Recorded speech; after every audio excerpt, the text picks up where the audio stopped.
يا جيوش الباكستان يا جيوش الباكستان هيا لحكم القرآن هيا لحكم القرآن يا أمة الملايين يا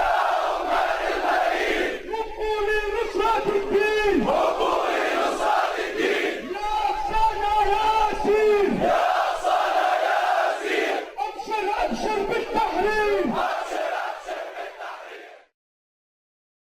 More than one child is killed in a single day all over Palestine. Imagine having 5 kids and letting them go out to play and them never returning home. Imagine the pain of their mothers.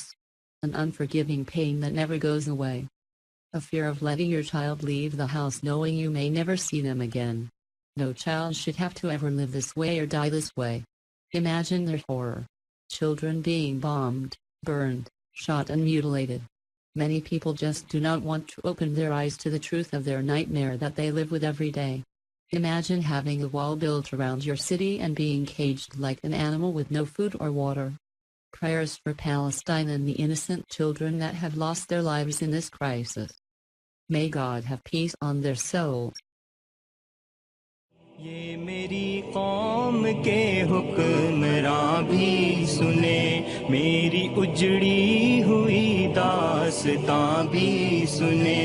صرف لاشیں ہی لاشیں میری گود میں، صرف لاشیں ہی لاشیں میری گود میں، کوئی پوچھے میں کیوں اتنا غمگین ہوں، میں فلسطین ہوں، میں فلسطین ہوں، میں فلسطین ہوں، میں فلسطین ہوں.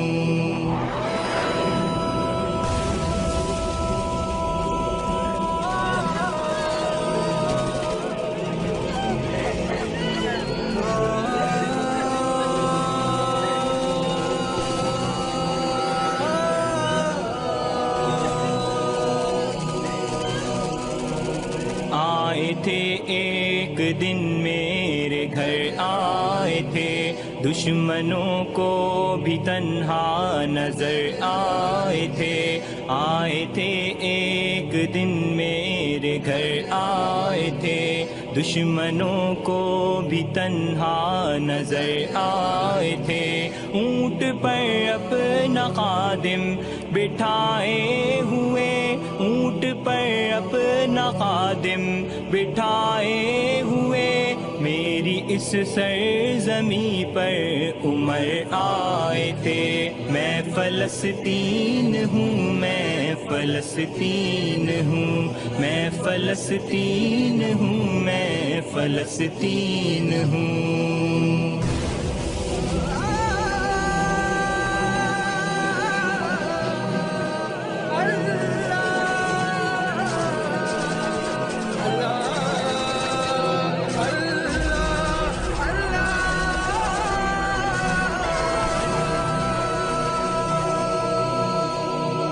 میرے دامن میں ایمان پلتا رہا، ریت پر رب کا فرمان بڑھتا رہا، میرے دامن میں ایمان پلتا رہا، ریت پر رب کا فرمان بڑھتا رہا، میرے بچے لڑے آخری سانس تک، میرے بچے لڑے آخری سانس تک، اور سینوں میں قرآن چمکتا رہا، میں فلسطین ہوں، میں فلسطین ہوں، میں فلسطین ہوں، میں فلسطین ہوں.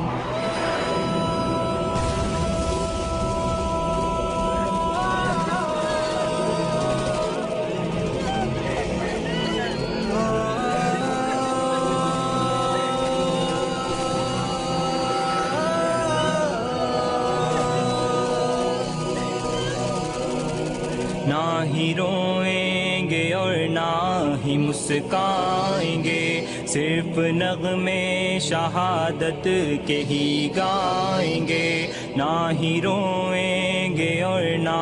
ہی مسکائیں گے، صرف نغمے شہادت کے ہی گائیں گے۔ اپنا بیت المقدس بچانے کو تو، اپنا بیت المقدس بچانے کو تو میرے بچے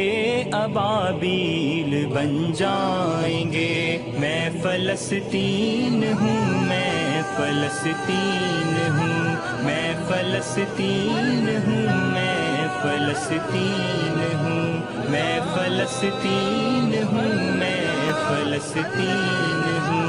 میں فلسطین ہوں، میں فلسطین ہوں۔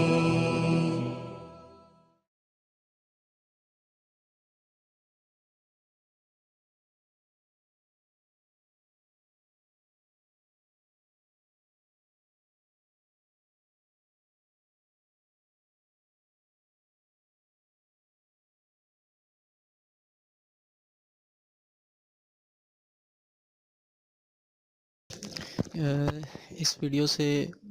کافی چیزیں جو ہے نا وہ مسلمانوں میں کافی چیزیں موٹیویٹو ہیں، مطلب کہ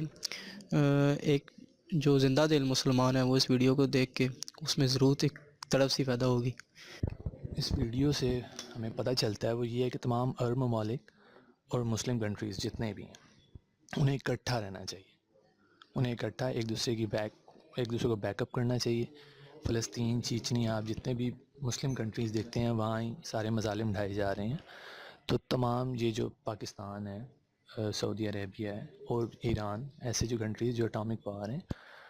انہیں اکٹھا ہونا چاہیے اور ان مسلم کنٹریز کے لیے کچھ کرنا چاہیے، ان کو اس قید سے، ان مظالم کی دنیا، that is the main purpose. Thank you. جتنے یعنی کہ مظالم ڈھائے جا رہے ہیں ان پر، فلسطینیوں پر، وہ تو میں سیریسلی میرا یعنی کہ میں کچھ کہہ نہیں سکتا اس بارے میں، I have no words for that, so it's very very very outrageous and be a thing, یعنی کہ مسلمانوں پہ اتنے مظالم ڈھائے جا رہے ہیں، ٹھیک ہے،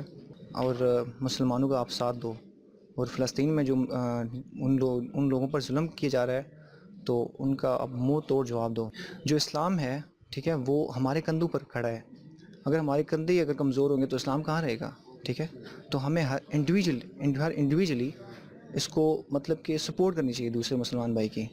تو یعنی کہ فرد سے قوم، قوم سے معاشرہ، اور معاشرے سے مطلب کہ ملک بنتے ہیں، تو اس لیے اگر ایک فرد کو ہم مضبوط بنائیں گے تو اس طرح سے ہماری قوم مضبوط بنے گی، اور پھر ایک پوری اسلامک جو اسٹیٹس ہیں وہ ایک مطلب بڑی جو ہے پاور بن جائیں گی۔ بسم اللہ الرحمن الرحیم۔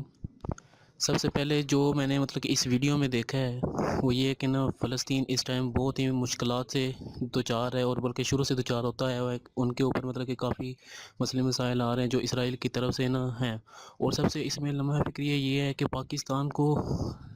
28 مئی 1998 میں ایٹمی طاقت سے نوازا گیا اللہ تعالیٰ کی طرف سے، ٹھیک ہے، اس کے باوجود پاکستان اس میں خاموش ہے، اس میں پاکستان مطلب کہ کوئی ایک ایٹمی طاقت ہونے کے باوجود اس میں کوئی رسپانسبلٹی وہ اپنی شو نہیں کر رہا کہ وہ فلسطین کے ساتھ اٹھ کے کندھے سے کندھا ملا کے ان کے ساتھ اسرائیل کے خلاف جہاد کر سکیں، بلکہ ہماری اس میں جو سیاستدان پاکستان کے، ان کے لیے یہ سب سے بڑا لمحہ فکری ہے کہ وہ آپس کی انٹرنل جو ہیں ان کے اندر مطلب کہ چل رہی جو ہماری سیاسی لیڈرز ہیں وہ آپس میں اختلافات مطلب کہ ان کے اتنے بڑھ گئے ہیں کہ وہ ان کو کچھ اور نظر آتا ہی نہیں اپنی حکمرانی کے سوا کہ ہمارے ارد گرد ہمارے دوسرے مسلمان بھائیوں کے اوپر، فلسطین کے بھائیوں کے اوپر کیا، اور وہ ان چیزوں پہ ان کو توجہ ہے ہی نہیں، وہ صرف اپنی مطلب کہ حکمرانی کی طرف ہے۔ ایسے کافی زیادتی ہو رہی ہے وہاں پہ، لیکن اصل میں یہ ہے کہ پاکستان ان کی مدد کر سکتا تھا، لیکن ہمارے اپنے لوگ اپنے ہمارے ساتھ سنسیئر نہیں ہیں۔ اگر ہم اس طرح سے کہیں بات کریں گے جی پاکستان اٹھے اور بس ان کی مدد کرنا شروع کر دے، ایسے ہو نہیں سکتا، پاکستان کو وہ نہیں چھوڑیں گے پھر، ٹھیک ہے، تو ان کی مدد کرنے کے لیے کم از کم آپ کو اس حیثیت تک جانا پڑے گا کہ آپ ان کی مدد کر سکیں۔ صرف ایٹم بم ہونا اس مسئلے کا حل نہیں ہے کہ آپ کہیں جہاں پر ایٹم بم بہت بڑی پاور ہے، یا کوئی پاور نہیں ہے، اس کے باوجود بھی وہ آپ لوگوں کو بہت اچھی خاصا نقصان پہنچا سکتے ہیں، ٹھیک ہے، تو اس کی سپورٹ کے لیے جیسے ابھی یہ اسلامی ممالک کی جو بنا رہے تھے، اسلامی اتحاد بنا رہے تھے فوج کا، بڑا زبردست سین تھا وہ والا، وہ اس میں یہ تھا کہ اگر اس کی کمانڈ کسی ایسے ملک کے پاس آ جائے جو سنسیئر ہو، خاص طور مسلمانوں کے ساتھ، تو پھر یہ ہے کہ کسی بھی ملک میں مسلمانوں کے ساتھ زیادتی نہیں ہو سکتی. نیٹو کے نام پہ انہوں نے یہ سین کیا ہوا کہ وہ صرف نیٹو کا نام لیتے ہیں اور جہاں جس پہ چڑھائی کرنی ہے چڑھائی کر دیتے ہیں. ٹھیک، تو اسے اگر اس طرح پاکستان کے پاس بن جاتا تو ایک جواز آ جاتا تھا کہ ہم اپنی دہشت گردی جو بھی ہم خود ختم کریں گے، آپ کو اس چیز کی اجازت نہیں ہے کہ آپ مسلم ممالک میں کوئی بھی کام کر سکیں. بیسیکلی مسلم امہ کو یونائٹ ہونے کی ضرورت ہے کیونکہ ہم سارے ویک ہوتے جا رہے ہیں. لیکن یہ ہے کہ ہمارے پرائیورٹیز چینج ہو گئی ہیں، اور جو ہمارے خلاف جو اسٹرکچر بنا ہے سارا، ہمیں اس کے اندر انڈلج کرنے کا، اس کے اندر ٹریپ کرنے کا، تو ہم ٹریپ ہو چکے ہیں. مطلب جیسے ہمارے مختلف ملکوں کے بینکس جو ہیں وہ جیوز ان کو چلاتے ہیں، تو ہم فائنانشلی انہوں نے ہمیں ٹریپ کر دیا ہے، اور ہمارے اسٹرکچرس کو کرپشن سے اتنا ویک کر دیا ہے کہ اگر ہم نیشنز تو ایک دوسرے کے لیے سوچتی ہیں کہ مطلب پاکستانی امت بھی سوچتی ہوگی نیشن کہ وہ فلسطینین کی ہیلپ کر سکے، لیکن جو جیسے سسٹم کام کرتا ہے وہ سسٹم اتنا زیادہ مفلوج ہو چکا ہے کہ ہم اب ان کی ہیلپ اس حساب سے نہیں کر پائیں گے، یا پھر ہمیں سسٹم کو چینج کرنا پڑے گا اوور آل. اور یہ کافی ٹائم سے پلاننگ ہے، یہ ایک بیسیکلی کروسیڈ ہے جو جس کو نیم نہیں دیا گیا کروسیڈ کا، لیکن یہ کافی ٹائم سے کروسیڈ وار چل رہی ہے مسلمانوں کے اگینسٹ. جو بھی پولیٹیشینس ہیں نہ صرف پاکستان میں بلکہ جو تمام لیڈرز آف دا ورلڈ ہیں، ان لوگوں کو انسانیت کے لحاظ سے اور ان کے لیے ہیلپ کرنی چاہیے، اور ان کو اوپر جو مظالم ہو رہے ہیں اور جو لوگ ان کے ساتھ ناانصافی کر رہے ہیں ان لوگوں کے خلاف اقدامات ہونے چاہیے. ہیومن رائٹ ایکٹیوسٹ کو دیکھنا چاہیے کہ جہاں جہاں پہ ہماری یہ یونائٹڈ نیشنز جو اتنی ہیومن رائٹ ایکٹیوسٹ بنتی ہیں، ان کو دیکھنا چاہیے کہ اب جہاں پہ مسلمس کو اتنا وائلیٹ کیا جا رہا ہے، جہاں پہ سارے مسلمانوں پہ اتنا خلاف ایکشن کیوں نہیں لے رہے. یہ سب ڈیوٹی ہم سب پہ لاگو ہوتی ہے کہ ہم اس کے خلاف سٹینڈ کریں اور اس کے خلاف بولیں. یہ حکمرانوں پہ، مسلمان حکمرانوں سے اس کے بارے میں پوچھ ہوگی، کیونکہ ہم سب کو اس کے خلاف بولنا چاہیے. اور یہ اسلام کے اوپر یہ آہستہ آہستہ، کیونکہ یہ چیز بڑھتی جا رہی ہے، صرف پیلسٹائن میں نہیں ہے، یہ کشمیر، ایلپو اور اس طرح سے انکریز ہوتا جا رہا ہے، اور یہ ایٹ دا اینڈ یہ مسلمس کو ہی ٹارگٹ کیا جا رہا ہے. تو ہم سب کو اس کے خلاف بولنا چاہیے اور اس کے خلاف ایکشن لینا چاہیے، کیونکہ یہ بہت غلط ہے. پاکستان کو ان کو سپورٹ کرنا چاہیے، بٹ آئی تھنک سو ہماری گورنمنٹ کو ان کے لیے ووٹ کرنا چاہیے.